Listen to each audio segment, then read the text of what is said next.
नमस्कार. Star news या चॅनलवरती आपले स्वागत आहे. आत्ताची सर्वात मोठी ब्रेकिंग न्यूज. मनोज जरांगे पाटील यांनी मराठा बांधवांना जाहीर आवाहन केले आहे. जरांगे पाटील यांनी मराठा बांधवांना कोणते आवाहन केले आहे ते आपण पाहूयात. त्याआधी आपण चॅनलवर नवीन असाल तर अशाच साऱ्या बातम्या व माहिती पाहण्यासाठी आपला चॅनल नक्की सबस्क्राईब करा.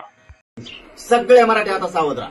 जर आचारसंहितेच्या आत आपल्याला आरक्षण नाही दिलं, कारण त्यांना दिलंय, जर आपल्याला दिलं तर एक सुद्धा निवडून आलं पुरेचे पुरे पडले पाहिजे. सुपडा साफ करून टाकायचं. एकाला अजिबात ठेवायचं नाही. हे भाजप नाही ना कुणी नाही. दोन्ही मुख्यमंत्री नाही, दोन्ही उपमुख्यमंत्री नाही, कोण नाही.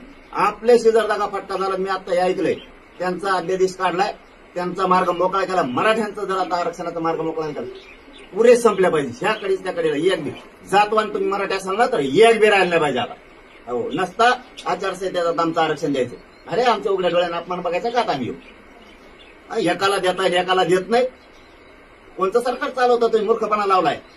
आता सुट्टी नाही. आता यांना ज्याचं होत नाही त्यांचं झालंय.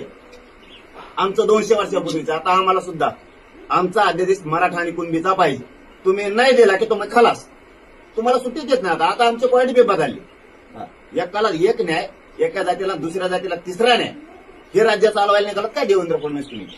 तुम्हाला सुट्टी नाही. मराठा आणि कुणबी एक 2-4 दिवसाच्या आत नीट करायच्या आचारसंहिता लागायच्या. तुम्ही नाही केलं की सगळ्या मराठ्यांना सांगतो, स्वतःच्या पोरात घात करू नका. भाजप नाही, भाजप नाही, काँग्रेस नाही, शिवसेना नाही.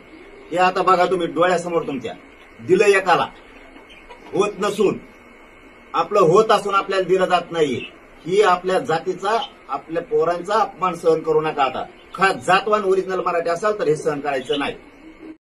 मराठा बांधवांना आवाहन केले आहे की जर आपल्याला आचारसंहिता लागायच्या आतमध्ये आरक्षण नाही दिलं तर आपल्याला या सरकारचा सुपडा साफ करायचा आहे, असे जरांगे पाटील यांनी प्रसारमाध्यमांशी बोलताना मराठा बांधवांना जाहीर आवाहन केले आहे.